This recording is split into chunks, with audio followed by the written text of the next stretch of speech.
Hello students, welcome back to my channel Simplified Chemistry.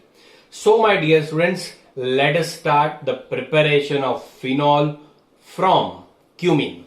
Okay, तो पहले question होगा आपको कि क्यूमीन क्या होता है, क्यूमीन किसे कहते हैं. तो आप समझिएगा दोस्तों, बेंजीन के ऊपर अगर बेंजीन के ऊपर CH इधर CH3 इधर CH3 ग्रुप अटैच है तो उसे आप क्या कहते हैं, आइसोप्रोपाइल बेंजीन भी कहा जाता है एंड क्यूमीन भी कहा जाता है. तो आइसोप्रोपाइल बेंजीन क्यों कहा जाता है? क्योंकि मैंने आपको सिखाया था ना, CH3 CH जो ग्रुप होता है उसे कौन सा ग्रुप कहते हैं, आइसोप्रोपाइल ग्रुप कहते हैं. तो आइसोप्रोपाइल ग्रुप अटैच है बेंजीन पे तो उसका कॉमन नेम आप देख सकते हो, आइसोप्रोपाइल बेंजीन भी कहा जाता है, इसे क्यूमीन कहा जाता है. तो बेसिकली अगर हम क्यूमीन का ऑक्सीडेशन करते हैं तब जाके हमें फिनॉल मिलता है. ठीक है, तब जाके हमें फिनॉल मिलता है. तो ये भी प्रोसेस पहले मैं आपको समझाऊंगा, उसके बाद मैं आपको बताऊंगा कि कैसे होता है. बट उससे पहले ये जो प्रिपरेशन है बट आइसोप्रोपाइल बेंजीन से होता है, क्यूमीन से होता है. तो क्यूमीन कैसे बनता है वो बता दूं आपको कि आपके पास बेंजीन है. ओके, अगर आप रिएक्शन कर रहे हो प्रोपीन की CH3 CH double bond CH2 की AlCl3 के प्रेजेंस में, समझिएगा ध्यान से, AlCl3 के प्रेजेंस में आप ये रिएक्शन कर रहे हो तो क्या होगा मेरे दोस्तों, तो ये जो है, अभी मैं आपको कोई मैकेनिज्म वाला पार्ट नहीं बताता हूं, आप ही समझ सकते हो कि यहां से जो एक कोई भी हाइड्रोजन है, ये सब जगह पे हाइड्रोजन है, तो कोई भी एक हाइड्रोजन यहां से निकल के इसके साथ अटैच हो जाता है, इसके साथ अटैच हो जाता है, तो इसकी वैलेंसी कंप्लीट नहीं होगी तो ये इलेक्ट्रॉन इसके ऊपर शिफ्ट हो जाता है. कोई भी H+ यहां पे अटैच हो जाता है तो इससे होता क्या है, चलो मान लो हमने ये कार्बन लिया तो भाई ये जो CH है वो इधर अटैच हो जाएगा, उसके साथ दो CH3 है ही. ये CH3 कहां से बना कि यहां से एक हाइड्रोजन इसके साथ अटैच हो गया, तो CH आप देख सकते हो क्यूमीन बन गया कि नहीं, यस और नो. अगर आप ये इसका रिएक्शन इसके साथ भी करो, CH3 CH2 CH2 Cl के साथ और AlCl3 के प्रेजेंस में, तो इधर भी आपको पता है AlCl4 माइनस निकल जाएगा, यस और नो. ओके, पता है ना आपको. तो इधर ये वाला जो है आपका मेजर प्रोडक्ट मिलेगा, तभी भी आप बना सकते हो. मैं इसके डिटेल में नहीं जा रहा हूं दोस्तों, आपको पता ही है कैसे बनता है. ओके, फ्री रेडिकल या तो पॉजिटिव कार्बोकैटायन सेकेंडरी स्टेबल होता है इसलिए वो इधर अटैच होगा. क्लियर? ओके, तो ये हो गई सिंपल बात. तो ये हो गया आपका क्यूमीन का प्रिपरेशन. बट हमें तो फिनॉल का प्रिपरेशन देखना है क्यूमीन में से. फिर से बता देता हूं, ये प्रोपीन है, कोई भी H+ इसको अटैक करता है H.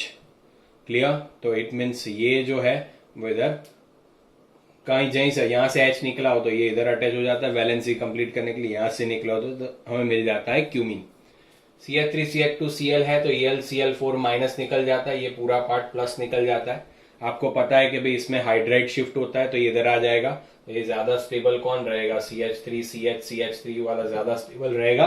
तो वो जहां से हाइड्रोजन निकल रहा था H+ Cl- जहां से हो रहा है H+ और Cl-, तो वहां पे जाके ये जुड़ जाएगा, इसीलिए CH3 बनेगा. दोस्तों समझ में आया ना, बहुत ही इजी है, बहुत ही इजी है. तो इसका आप स्क्रीनशॉट लीजिए. अभी क्यूमीन में से कैसे फिनॉल बनाते हैं वो देखते हैं.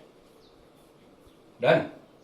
ओके, चलिए. तो अभी क्यूमीन आपको समझ में आ गया कि क्यूमीन को ऐसे भी लिखते हैं, कुछ लोग कंफ्यूज करने के लिए आपको ऐसे भी लिखेंगे, तो आपको टेंशन में नहीं आना है. ठीक है कि भाई CH3 ट्वाइस, तो ये भी क्या हो गया आपका CH3 ट्वाइस, तो ये भी एक आइसोप्रोपाइल बेंजीन है, ये भी एक क्यूमीन है. ठीक है, तो चलिए मैं क्यूमीन को ऐसे दिखा रहा हूं. इधर CH लिखा है मैंने, इधर CH3 लिखा है, इधर भी मैंने CH3 लिखा है, तो ये हो गया मेरा क्यूमीन. क्यूमीन का दूसरा नाम क्या है, आइसोप्रोपाइल बेंजीन भी है. ओके, आइसोप्रोपाइल IUPAC तो आप बना ही सकते हो. ओके, तो आपको IUPAC अपने हिसाब से बना देना है. अभी हम उसमें उसका रिएक्शन ऑक्सीजन के साथ कर रहे हैं. किसके साथ कर रहे हैं, ऑक्सीजन. ऑक्सीजन कहां से मिल रहा है, उसमें एयर में से ऑक्सीजन मिल रहा है, उसके साथ कर रहे हैं. एंड ये रिएक्शन सनलाइट के प्रेजेंस में होती है. H न्यू क्या दिखाता है, सनलाइट दिखाता है. एच न्यू क्या दिखाता है, सनलाइट दिखाता है। एंड हमेशा मैंने आपको याद करने के लिए बोला है, कभी भी रिएक्शन सनलाइट में होगी तो वो क्या होगा, कौन सा फ्यूजन होगा, होमोलाइटिक फ्यूजन होगा, होमोलिटिक फ्यूजन होगा। एंड कौन सा मैकेनिज्म फॉलो करेगा, फ्री रेडिकल मैकेनिज्म फॉलो होगा। कौन सा मैकेनिज्म फॉलो होगा, फ्री रेडिकल मैकेनिज्म फॉलो होगा। ये अपनी जानकारी के लिए आपको बताया, कभी भी सनलाइट एच न्यू दिया हो आपको समझना है क्या होगा दोस्तों, सनलाइट एच न्यू के अंदर आप होमोलिटिक फ्यूजन होगा, फ्री रेडिकल मैकेनिज्म होगा। ये क्या होगा, फ्री रेडिकल मैकेनिज्म।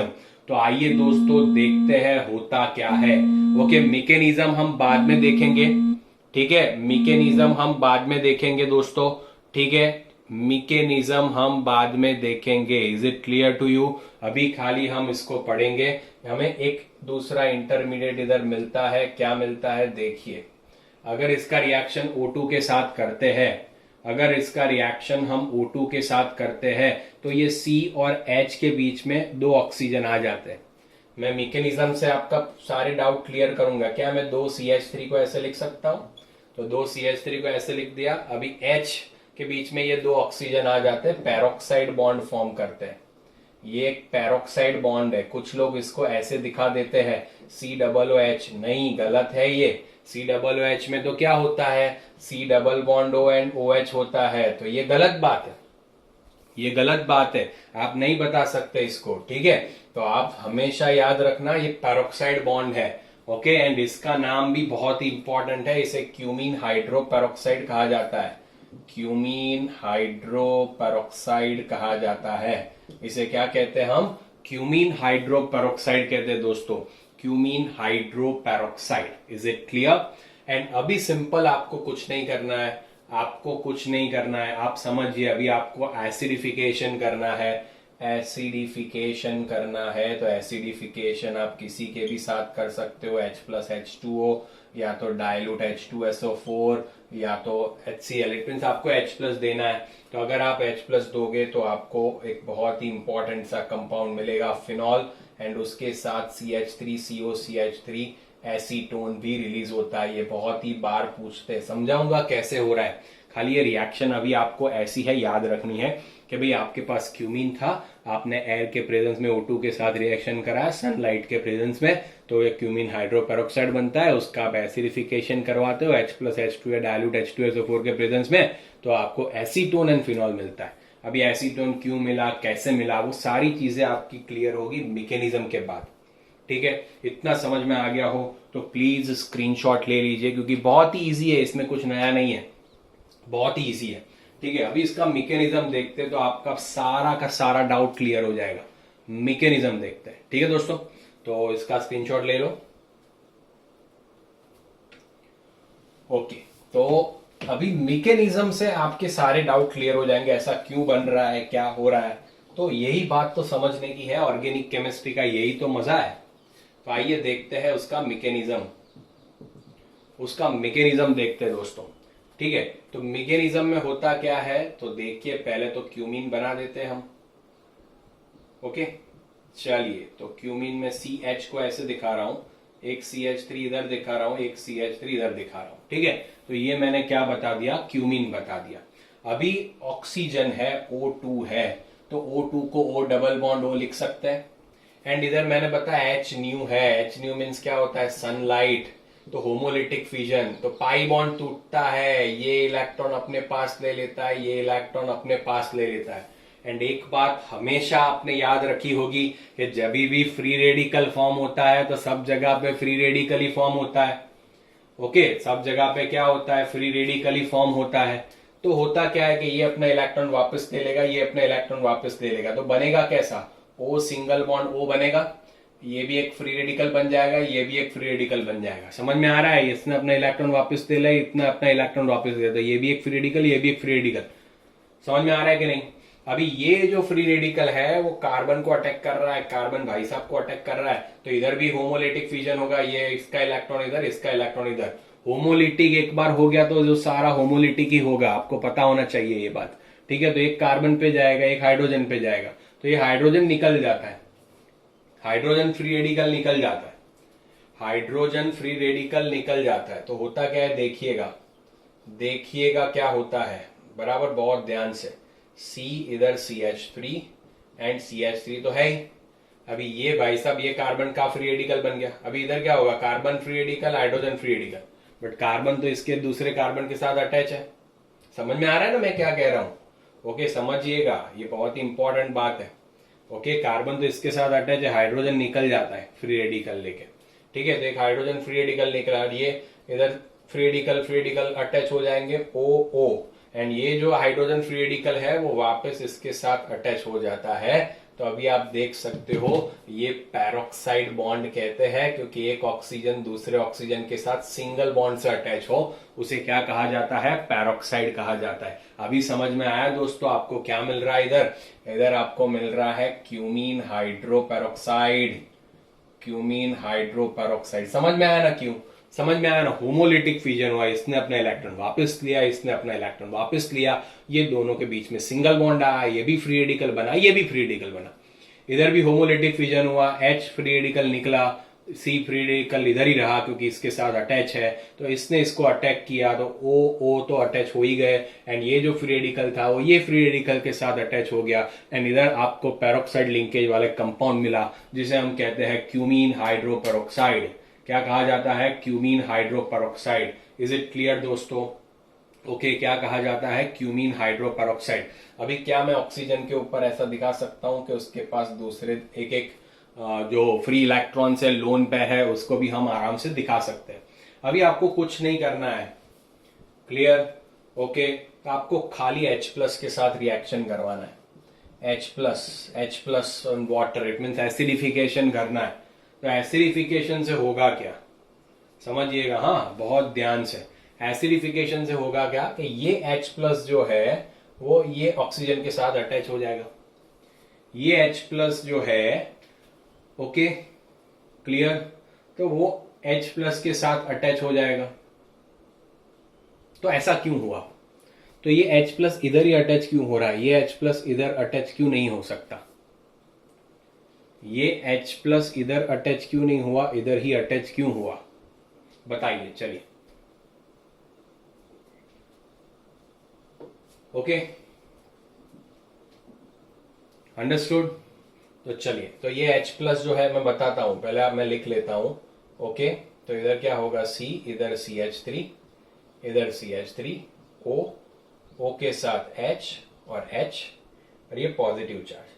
क्योंकि इधर अटैच होगा तो एक H2 एक अच्छा सा लिविंग ग्रुप बना देगा। OH एक अच्छा सा लिविंग ग्रुप नहीं है, OH एक अच्छा सा लिविंग ग्रुप नहीं है, बट जैसे ही H+ अटैच होगा इसके ऊपर पॉजिटिव चार्ज आएगा, ये एक अच्छा सा लिविंग ग्रुप बन जाएगा दोस्तों। ये क्या होगा, एक अच्छा सा लिविंग ग्रुप बन जाएगा। तो ये क्या करेगा, अपने इलेक्ट्रॉन जो है वो ये अब इसको दे देगा, समझ रहे हो?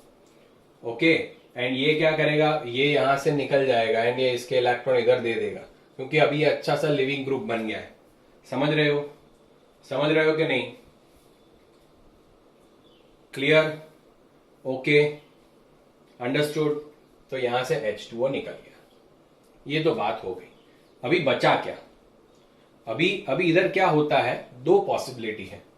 एक फिनाइल शिफ्ट भी हो सकता है, समझिएगा, ये बहुत इंपॉर्टेंट वाली बात आ गई। ऑक्सीजन के ऊपर नेगेटिव चार्ज आ गया कि नहीं? इधर ऑक्सीजन के ऊपर नेगेटिव था क्योंकि इसके दो इलेक्ट्रॉन इधर आ गए, ये भाई साहब निकला H2O लेके। ठीक है, तो इधर दो पॉसिबिलिटी है, फिनाइल शिफ्ट भी हो सकता है, एंड क्योंकि ऑक्सीजन के ऊपर नेगेटिव चार्ज आता है, तो ये नेगेटिव चार्ज को स्टेबिलाईज करने के लिए मिथाइल शिफ्ट भी हो सकता है, फिनाइल शिफ्ट भी हो सकता है। ये बहुत ही इंपॉर्टेंट बात है, मिथाइल शिफ्ट भी हो सकता है एंड फिनाइल भी शिफ्ट हो सकता है। ये ऑक्सीजन आ गया, चलिए मैं इधर ही बना देता हूं। H2O निकला तो क्या बन रहा है, C इधर CH3, इधर CH3, O के ऊपर नेगेटिव चार्ज आ गया। अभी ये O के ऊपर नेगेटिव चार्ज आ गया, उसको स्टेबिलाईज करने के लिए दो पॉसिबिलिटी है, फिनाइल यहां से यहां जाएगा या तो CH3 यहां से यहां जाएगा, तो इसके ऊपर से जो नेगेटिव चार्ज है वो स्टेबिलाईज हो जाएगा। क्लियर? ओके, बट इधर फिनाइल शिफ्ट होता है, हमेशा याद रखना ये केस में क्या होता है, फिनाइल शिफ्ट। मिथाइल शिफ्ट क्यों नहीं होता? क्योंकि ड्यू टू इंडक्टिव इफेक्ट आप देख सकते हो फिनाइल शिफ्ट ज्यादा सा स्टेबल कर पाएगा इसको। ठीक है, तो वो क्या करेगा ज्यादा, क्योंकि इलेक्ट्रोनेगेटिविटी फिनाइल ग्रुप की आप समझ सकते हो। ठीक है, क्लियर। फिनाइल का इलेक्ट्रोनेगेटिविटी जो है sp2 हाइब्रिडाइज कार्बन है, सारे के सारे sp2 हाइब्रिडाइज कार्बन है इसके, तो ये फिनाइल जो है वो यहां शिफ्ट हो जाता है। ये बहुत ही इंपॉर्टेंट बात है, आपको याद रखनी पड़ेगी। फिनाइल जो है वो यहाँ पे शिफ्ट हो जाता है। इसलिए होता क्या है, अभी फिनाइल के ऊपर क्या आ गया, ओ आ गया, ओ आ गया, एंड सी के ऊपर अभी सी इधर अटैच है, सी के ऊपर एक CH3 इधर है, एक CH3 इधर है, बट इसके ऊपर पॉजिटिव चार्ज आ गया क्योंकि यहां से गया, उसकी वैलेंसी कंप्लीट नहीं है। समझ में आया दोस्तों, बहुत ही इंपॉर्टेंट पॉइंट है ये, बहुत ही इंपॉर्टेंट पॉइंट है ये। अभी सी के ऊपर पॉजिटिव चार्ज है, तो पानी क्या करेगा, जो पानी निकला इधर से, पानी इधर से निकला वो इसके साथ बॉन्ड फॉर्म करेगा। पानी जो निकला वो इसके साथ क्या करेगा, बॉन्ड फॉर्म करेगा। तो क्या बनेगा दोस्तों, मैं कहा दिखाऊं आपको। ओके, तो क्या बनेगा, चलिए इधर ही दिखा देता हूं। तो ये तो भाई देखिए, ये तो बना, समझिएगा, इधर ओ लिख रहा हूं, इधर उसके साथ क्या है, ये थोड़ी जगह कम पड़ रही है, चलिए ट्राई कर रहे, दिख रहा है ना आपको, हाँ चलिए। तो इधर O के साथ C, इधर CH3 है, थोड़ा सा देखने में प्रॉब्लम होगा। अभी ये OH इधर अटैच हो गया इसके साथ, तो OH और H ऐसा बन गया। ये OH कहाँ पे अटैच हुए, C के साथ अटैच हुए दोस्तों। किसके साथ अटैच हुए, C के साथ अटैच हुए। अभी ये पॉजिटिवली चार्ज हो गया। अभी इसको बैलेंस करने के लिए H प्लस इधर आ जाएगा, NH प्लस निकल जाएगा, ये इलेक्ट्रॉन इधर आ गया, ये H प्लस निकल गया। ओके, चलिए मैं यहां से फिर से ही समझा देता हूं तो आपको एकदम क्लियर। चलिए पहले से ही ये मैकेनिज्म में समझा देता हूं तो आपको कोई डाउट ना रहे, पहले से ही। एंड स्पेस थोड़ी कम रखेंगे तो आप एक ही शॉट में ये देख सको। ठीक है, चलिए मैकेनिज्म यहां से स्टार्ट करते हैं। देख रहा है आपको प्रॉपरली, ओके दिख रहा है। चलिए, तो मैकेनिज्म में पहले क्या था, पहले क्या था दोस्तों, समझ लेना बहुत ही ध्यान से। CH है, इधर CH3 है, इधर CH3, CH3। तो ऐसे ये हमारे पास क्या था भाई साहब, क्यूमीन हो गया। ओके, तो मैंने आपको सिखाया था इसको कैसे लिखना है क्यूमीन को, हम जब मैकेनिज्म देखेंगे तब। तो हम ऐसे देख सकते हैं कि ये C है, ये CH3 है, ये CH3 है, ये H है। अभी O2 के साथ सनलाइट के प्रेजेंस में होमोलिटिक फ्यूजन होता है, एक इलेक्ट्रॉन इधर, एक इलेक्ट्रॉन इधर, तो ये एक फ्री रेडिकल बन जाता है। इधर भी होमोलिटिक फ्यूजन होता है, तो ये इसके साथ अटैच होता है, जो मैंने ऑलरेडी समझाया आपको। तो क्या होगा, C इधर देखिए CH3, इधर देखिए CH3, तो OO और ये जो H फ्री रेडिकल इसके साथ आके कनेक्ट हो जाएगा, तो ये आपको मिलेगा क्यूमीन हाइड्रो पेरोक्साइड। ये एक पेरोक्साइड लिंकेज है, इसे COOH लिखने की गलती कभी मत करना। तो ये एक पेरोक्साइड लिंकेज बन रहा है दोस्तों इधर, इतना आपको समझ में आया यहां तक। अभी क्या होता है, अभी सबके पास क्या है कि भाई OH एक अच्छा सा लिविंग ग्रुप नहीं है, OH ग्रुप अच्छा सा लिविंग ग्रुप नहीं है, तो उसको अच्छा सा लिविंग ग्रुप बनाने के लिए उसको प्रोटोनेटेड करना पड़ेगा, उसके ऊपर एक हाइड्रोजन देना पड़ेगा। तो H प्लस का हेल्प लेके वो H प्लस कहाँ पे अटैच हो जाता है, इधर। तो क्या होगा, अभी ये उसके निकलने के चांसेस ज्यादा हो गए, क्योंकि ऑक्सीजन के ऊपर क्या आ गया देखिए, और O तो ये तो बराबर है, अभी ये पॉजिटिव चार्ज, ये H और H, तो एक अच्छा सा लिविंग ग्रुप हो गया अभी H3O प्लस। ठीक है, तो ये इसका काम क्या होगा, इसको अभी निकलना है। तो ये भाई साहब क्या करेंगे, यहां से रफू चक्कर हो जाएंगे। तो यहां से रफू चक्कर होंगे तो बचेगा क्या, देखिएगा बचेगा क्या, C है इधर, इधर CH3 O के ऊपर ये इसके इलेक्ट्रॉन ले लेगा, तो O के ऊपर माइनस चार्ज आ गया।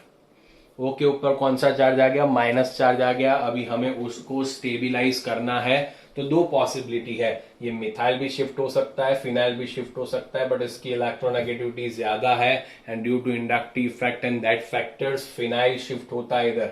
इधर कौन सा शिफ्ट होता है, फिनाइल शिफ्ट। MCQ में पूछेंगे कि क्यूमीन प्रोसेस के अंदर कौन सा शिफ्ट होता है, तो आपको फिनाइल शिफ्ट पता होना चाहिए, तभी पता चलेगा, आपने समझा होगा तब। ठीक है, तो ये पूरा फिनाइल इसके साथ अटैच हो जाता है O के साथ। चलो उसको ऊपर का चार्ज तो हो गया। अभी ये तो C है, ये इधर CH3 है, CH3 अभी उसकी वैलेंसी कंप्लीट नहीं हुई, इसके ऊपर से तो गया, तो ये पॉजिटिव चार्ज हो गया। ठीक है, ये क्या हो गया, पॉजिटिवली चार्ज हो गया। इतना तो आपको पता चला अभी, क्लियर। तो अभी ये जो H2O है हमारा, H2O जो मीडियम के अंदर ही H2 है, वो यहाँ पे अटैक करता है, तो होगा क्या, देखिएगा जरा, मैं इधर लिख रहा हूं। तो इधर O तो है, इधर ये C इधर भी है, ये एक CH3 इधर है, CH3 इधर है, तो अभी OHH भी बनेगा ना, O इधर H और H। देखिए आप, देखिए H2 अटैच हुआ तो मैंने क्या बता दिया, OHH बता दिया। इजी है कि नहीं है, इजी है कि नहीं है। तो अभी ये क्या होगा, इसके ऊपर पॉजिटिव चार्ज ये इधर आ जाएगा एंड H प्लस निकल जाएगा। H प्लस क्या करता है, निकल जाता है, तो माइनस H प्लस होता है, समझिएगा। इधर इधर माइनस H प्लस लिखा मैंने कि ये H प्लस निकल गया, इसको इलेक्ट्रॉन देके, इसको इलेक्ट्रॉन देके ये H प्लस भाई साहब निकल गया, तो बचा क्या, बचा क्या, तो देखिए जरा, O तो एज इट इज रहा, उसके साथ C के साथ भी दो CH3 भी एज इट इज ही रहे हैं, क्लियर। इधर जो हो गया वो क्या हो गया, OH हो गया, OH हो गया, डन, ओके, क्लियर। तो आप कह सकते हो कि ये हाइड्रोजन के ऊपर पॉजिटिव चार्ज होगा, इसके ऊपर नेगेटिव होगा। इट मीन ये सबसे ज्यादा एसिडिक हाइड्रोजन है। क्या मैं कह सकता हूं कि ये सबसे ज्यादा एसिडिक हाइड्रोजन है? ये क्या है, सबसे ज्यादा एसिडिक हाइड्रोजन है। समझ लेना क्यों सबसे ज्यादा, क्योंकि ये H प्लस आराम से निकल जाता, तो ये H प्लस निकल के ये O के साथ चल, ये H प्लस निकल जाता है। अभी होता क्या है कि ये इसके इलेक्ट्रॉन इधर आ गए, ओके, एंड ये यहाँ पे क्या होगा, ये इलेक्ट्रॉन जो है इसके साथ डबल बॉन्ड फॉर्म करते हैं। अभी समझिएगा क्या होगा, ये तो ऑक्सीजन जो है वो तो उधर का उधर ही रहा, अभी यहां से ये बॉन्ड टूट जाता है, यहां से वो अपनी इलेक्ट्रॉन खींच लेता है, तो उसके ऊपर तो नेगेटिव चार्ज आ गया, एंड ये जो बॉन्ड टूटा कौन सा वाला, CH3, CH3, एंड इसके साथ सिंगल बॉन्ड O था, अभी O के ऊपर भी क्या आ गया, नेगेटिव चार्ज, तो वो इधर शिफ्ट करके क्या बना देगा, डबल बॉन्ड बना देगा। ये जो H प्लस रिलीज हुआ वो इधर अटैच हो जाएगा, इट मीन इधर OH हो गया, क्लियर। इधर क्या हो गया, बेंजीन के ऊपर OH एंड इधर डबल बॉन्ड फॉर्म कर लिया, इट मीन्स आप कह सकते हो इधर क्या बना, CH3 COO CH3, है ना मजेदार बात। फिर से लास्ट स्टेप समझाता हूं, ये सबसे एसिडिक हाइड्रोजन है, तो ये H प्लस निकल के इसके साथ अटैच हो जाता है, ये अपने इलेक्ट्रॉन वापस खींच लेता है, तो अलग क्या हो गया, CH3C CH3O, वैलेंसी कंप्लीट करने के लिए ये इधर शिफ्ट कर देता है, तो CH3CO CH3 एसीटोन बनता है एंड फिनॉल बनता है। ठीक है दोस्तों, समझ में आया। तो इधर कौन सा मैकेनिज्म यूज होता है, फ्री रेडिकल मैकेनिज्म। उसमें क्या था, कौन सा इंटरमीडिएट फॉर्म होता था, बेंजाइन, किसमें, डाउस प्रोसेस के अंदर। इधर क्या होता है, तो फ्री रेडिकल मैकेनिज्म है दोस्तों, समझ रहे हो आप बात को, बहुत इंपॉर्टेंट इसकी मैकेनिज्म है। तो अभी आपको फिनॉल एंड एसीटोन मिलेगा, ठीक है, ओके। तो बहुत ही इंपॉर्टेंट रिएक्शन है, क्लियर। ओके दोस्तों, आशा रख फिर से एक बार आपको समझा देता हूं, चलिए फिर से एक बार, ओके। तो आपको कोई डाउट रहना नहीं चाहिए, फिर से एक बार कि भाई ये जो है फ्री रेडिकल H न्यू के प्रेजेंस में क्या होता है, होमोलिटिक फिजन होता है, ये अपना इलेक्ट्रॉन ले लेता है, ये अपना इलेक्ट्रॉन ले लेता है, ये भी एक इलेक्ट्रॉन ले लेगा, ये भी, तो ये क्या होगा, इसके साथ अटैच हो जाएगा, hydrogen peroxide, cumene hydro peroxide बना देगा। अभी क्या होता है, H प्लस, क्योंकि OH माइनस अच्छा सा लिविंग ग्रुप नहीं है, तो ये इसको अच्छा लिविंग ग्रुप बना देगा, ये पूरा निकलेगा, इसके इलेक्ट्रॉन इधर। अभी O के ऊपर नेगेटिव चार्ज आ गया, उसको हमें क्या करना है, स्टेबिलाईज करना है। तो उसको स्टेबिलाईज करने के लिए दो पॉसिबिलिटी, या तो मिथाइल शिफ्ट हो सकता है या तो फिनाइल शिफ्ट हो सकता है। तो उसके स्टेबिलाईज करने के लिए हमने इधर भेज दिया फिनाइल को, क्योंकि फिनाइल ज्यादा कन्वीनियंट है, तो वो चला गया, तो ये कार्बन के ऊपर पॉजिटिव चार्ज हो गया, ठीक है। अभी ये H2O है तो वो इसको अटैक करेगा, तो अभी इसके साथ H2O जुड़ गए, देखो H2O, ये तो सब जुड़ा हुआ ही था, वो जुड़ गए। अभी उसमें से एक H प्लस निकलता है, वो ऑक्सीजन को इलेक्ट्रॉन दे देता है, OH बन जाता है, ये माइनस H प्लस आ गया। अभी ये सबसे ज्यादा एसिडिक है, तो ये H प्लस निकल रहा है, एंड ये इलेक्ट्रॉन इधर शिफ्ट होंगे, ये भी ऑक्सीजन अपना इलेक्ट्रॉन भी वापस खींच लाए कार्बन के पास, तो ये मीन्स ये अलग पार्ट हो गया, इधर डबल बॉन्ड बन जाता है, CH3CO CH3 बनता है, ये फिनॉल बनता है। ठीक है दोस्तों, मैंने अपना बेस्ट ट्राई किया दोस्तों, सबसे ज्यादा एफर्ट डाले आपको समझाने में, आशा रख रहा हूं आपको समझ में आया होगा। प्लीज अगर नहीं आया तो उसको दोबारा देखिए, दोबारा इसको समझिए, ठीक है। एंड फिर भी नहीं आता तो प्लीज कमेंट करिए कि सर हमें समझ नहीं आया, मैं आपको फिर से समझा दूंगा, ठीक है। आशा रख रहा हूं आपको सब कुछ समझ में आ ही गया होगा। ओके, कैसे रिएक्शन होता है, कैसे प्रोडक्ट फॉर्म होता है, कौन सा मैकेनिज्म है, वो पूरा समझ में आ गया।